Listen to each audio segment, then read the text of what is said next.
नमस्कार दोस्तों, study point channel में आपका स्वागत है।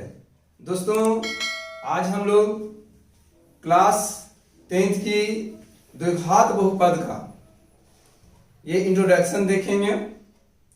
तो सबसे पहले हम लोग जानेंगे कि द्विघात बहुपद नहीं, द्विघात समीकरण का इंट्रोडक्शन देखेंगे। लेकिन सबसे पहले हम लोग ये जानेंगे कि द्विघात बहुपद है क्या। ठीक है, तो द्विघात बहुपद वैसा बहुपद जिसका अधिकतम घात क्या हो, 2 हो, उसे हम लोग द्विघात बहुपद कहते हैं। ठीक है, अधिकतम घात कहने का मतलब कि जैसे देखिए मेरे पास ax² plus bx plus c एक बहुपद दिया गया है। तो इसमें देखा जाए कि सबसे बड़ा घात कितना है, 2 है।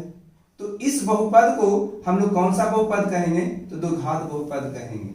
और द्विघात बहुपद का व्यापक रूप यही होता है ax² plus bx plus c।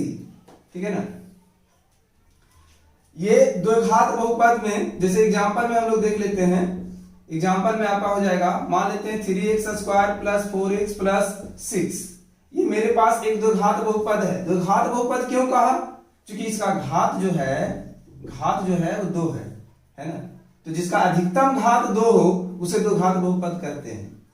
अब इसमें से देखा जाए कि x² का जो कोएफिशिएंट होगा, गुणांक, x² का जो गुणांक होगा उसे a कहते हैं, x के गुणांक को b कहते हैं, और जो अचर पद होता है उसे c कहते हैं। कहने का मतलब a किसे कहेंगे, तो x² का जो गुणांक होगा, है ना।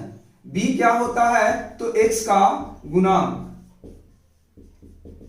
और c जो होता है आपका वो अचर पद होता है ना। तो इस जो एग्जाम्पल लिए हैं, इस एग्जाम्पल में यदि देखें हम लोग कि a का वैल्यू कितना है, तो x² का जो कोएफिशिएंट है मेरे पास वो 3 है, अर्थात a का वैल्यू आपके पास 3 आ गया। b का वैल्यू कितना है, तो x का कोएफिशिएंट आपका 4 है, तो यहां से आप क्या लिखिएगा, 4, और अचर पद क्या है, 6 है। तो ये आपका इस ढंग से हम लोग द्विघात बहुपद को समझ सकते हैं। ठीक है, और भी देख लेते हैं एग्जाम्पल नंबर 2। जैसे हमने लिखा 7x² माइनस 9, ये भी एक द्विघात बहुपद है।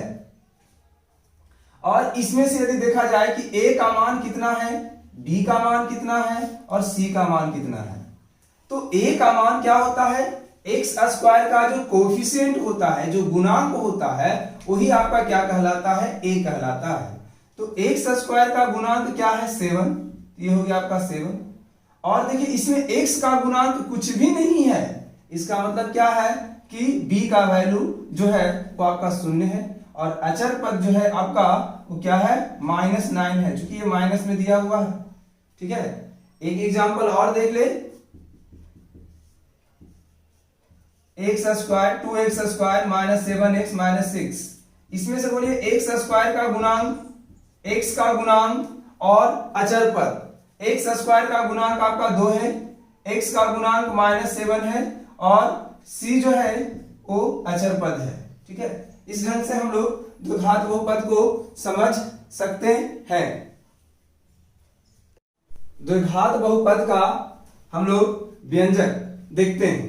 द्विघात बहुपद का जो व्यंजक जो होता है, द्विघात बहुपद को हम लोग, बहुपद को तो p और x मतलब जो भी चर रहेगा मान, उस चर से अज्ञात पद से यहां लिखा जाता है। तो द्विघात बहुपद का जो व्यंजक होता है, हम x के रूप में इस व्यंजक को लिख रहे हैं, तो क्या होता है, ax² plus bx plus c होता है। ठीक है, अब हम लोग द्विघात बहुपद का फलन के बारे में देखेंगे कि द्विघात बहुपद का फलन क्या है। जैसे कि हमने देखा कि द्विघात बहुपद का व्यंजक ये होता है, और जब द्विघात बहुपद का व्यंजक आपका px बराबर ax² plus bx plus c है, और इस व्यंजक में हम लोग करेंगे क्या कि x का वह वास्तविक मान रखेंगे, x का एक वास्तविक मान, जैसे हमने रखा यहां पर t रख दिया। ठीक है, तो यहां पर हम लोग करेंगे क्या कि जो x है, x के जगह हम लोग क्या रखेंगे, t लिखेंगे। तो यहां से क्या आ जाएगा, at² प्लस में bt और प्लस में c। तो x का कोई खुद से वैल्यू आपने चुना और उसके अकॉर्डिंग उसका संगत मान जो आया आपका इतना आया, तो इसका जो कहलाएगा फलन जो होगा, इसका फलन जो हो जाएगा आपका वो क्या होगा, t हो जाएगा और a t square plus B T और प्लस में क्या हो जाएगा आपका c हो जाएगा, है ना। यही इसका फलन कहलाता है। जैसे कि हम लोग एग्जांपल से एक समझ लेते हैं, एग्जांपल से एक समझ लेते हैं कि द्विघात बहुपद का फलन किस रूप में और कैसे हम लोग ज्ञात करेंगे, ठीक है। जैसे मान लेते हैं कि मेरे पास एक इक्वेशन दिया गया है px बराबर आपके पास 3x स्क्वायर और यहाँ पर क्या दिया गया है -5x और प्लस में 2 दिया गया है, ठीक है। और इसका आपको क्या ज्ञात करना, फलन ज्ञात करना। तो फलन ज्ञात करने के लिए आपको क्या करना पड़ेगा, खुद से आपको मानना पड़ेगा, पुट करना पड़ेगा x का वैल्यू खुद से। x का वैल्यू आप जब खुद से आप मानोगे तो इसके अकॉर्डिंग जो होगा ये px का जो मान होगा एक निकलेगा, है ना, वही उसका फलन कहलाता है ना। तो x बराबर जैसे हमने लिया यहाँ पर 1, तो जब x का वैल्यू हमने यहाँ पर 1 लिया तो क्या करेंगे ना कि x के जगह हम लोग 1 रखेंगे इसमें, तो 3 इंटू 1 का स्क्वायर -5 इंटू 1 प्लस में 2, तो आ जाएगा 3 -5 प्लस में 2, प्रयास करोगे तो 3 2 5 -5, रिजल्ट आया आपका 0। तो इसका फलन क्या हो गया, फलन हो गया 1 और 0, ठीक है। इस ढंग से हम लोग बहुपद का फलन लिख सकते हैं, ठीक है। जैसे इसी में हमने क्या किया, पुट किया x बराबर 2, x बराबर 2, तो जब यहां पर हम लोग x बराबर 2 पुट करेंगे ना, x बराबर 2 पुट करेंगे मेरे पास आ जाएगा 3 2 का स्क्वायर -5 इंटू 2 प्लस में 2, तो यहां से 2 का स्क्वायर करेंगे तो 4 आ जाएगा और 4 3 जा क्या होता है तो 12, 5 2 जा 10 प्लस में 12, तो यहां से ये दोनों ऐड है, देखिए दोनों प्लस में है, ऐड हो जाएगा 14 - 10, और जब आप सब्ट्रैक्ट करोगे तो आपका रिजल्ट आ जाएगा 4। तो इसका फलन क्या होगा, कहेगा इसका फलन लिखें तो फलन क्या हो जाएगा आपका 2 और 4 हो जाएगा। इस ढंग से हम लोग द्विघात बहुपद के फलन को लिख सकते हैं, ठीक है। अब हम लोग द्विघात बहुपद के शून्यक के बारे में देखते हैं कि द्विघात बहुपद का जो होता है वो शून्यक जो होता है वो हम लोग कैसे निकालेंगे, ठीक है। तो द्विघात बहुपद का जैसा कि आप जानते हैं कि द्विघात बहुपद का जो होता है व्यापक रूप, यहां लिख देते हैं द्विघात बहुपद का शून्यक, द्विघात बहुपद का शून्यक, ठीक है।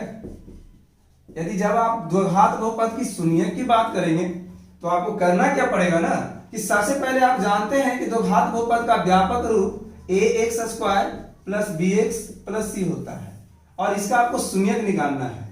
तो शून्यक निकालने के लिए चूंकि इसका चर वैल्यू देखिए तो x है, तो x का वह मान जो द्विघात बहुपद में रखने पर उसका मान जो है वो 0 के बराबर कर दे, है ना, शून्य के बराबर कर दे, तो वो द्विघात बहुपद का क्या कहलाता है, तो शून्य कहलाता है, ठीक है ना।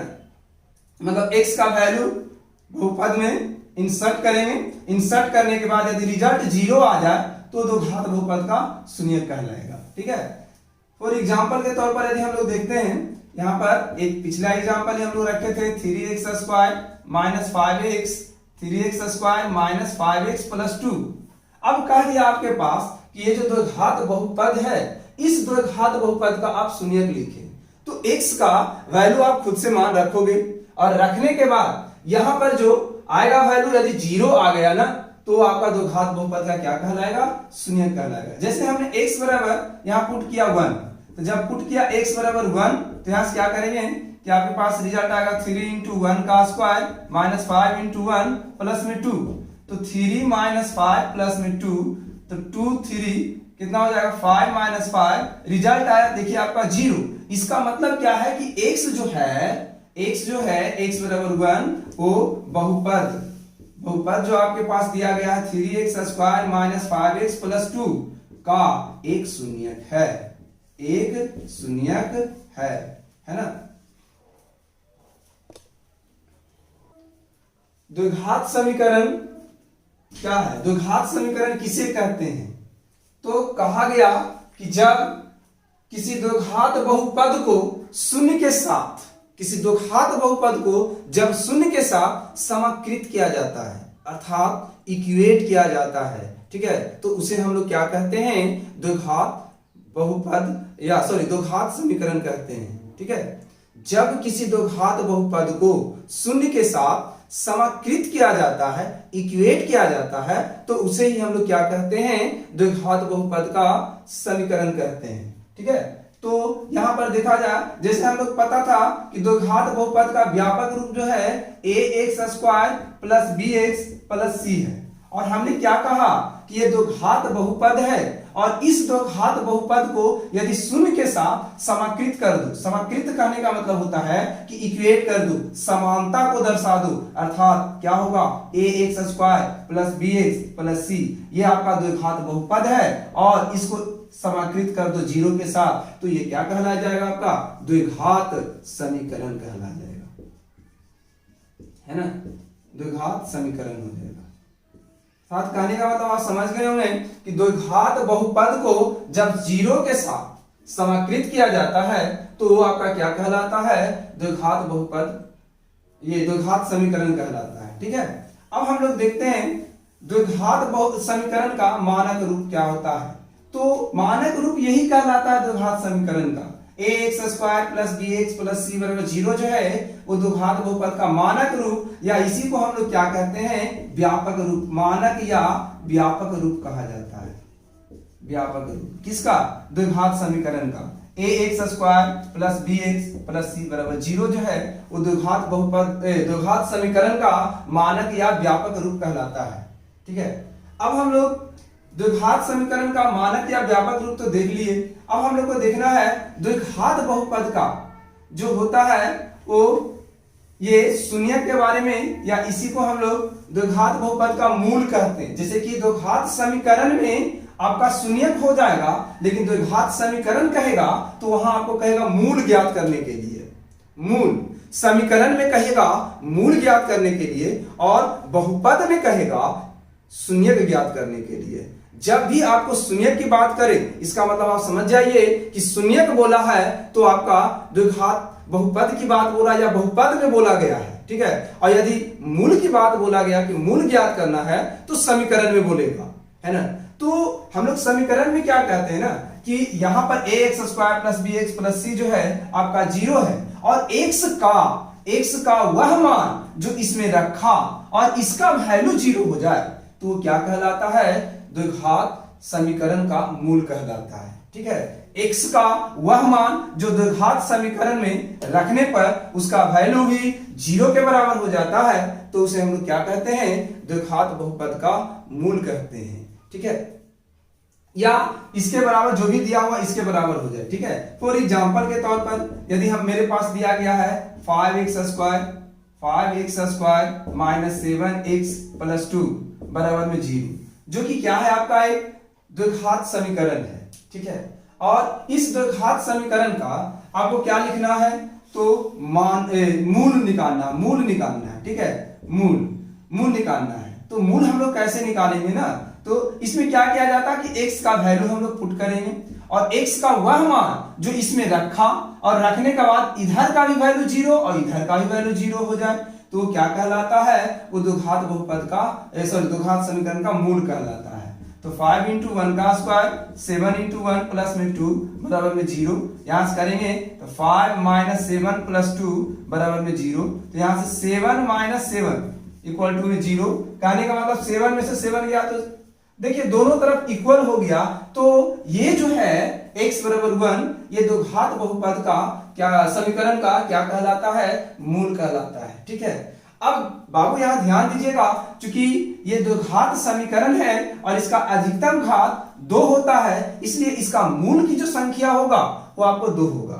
जैसे द्विघात बहुपद में बोलेगा शून्य की संख्या कितना है तो 2 है, द्विघात समीकरण में मूल की संख्या कितना है तो आपका 2 होगा। ठीक है, मतलब द्विघात तो मूल 2, द्विघात तो शून्य 2, द्विघात समीकरण तो मूल 2, है ना। यदि त्रिघात बहुपद बोलता तो मूल आपका 3 हो जाता, और त्रिघात समीकरण बोलता तो मूल आपका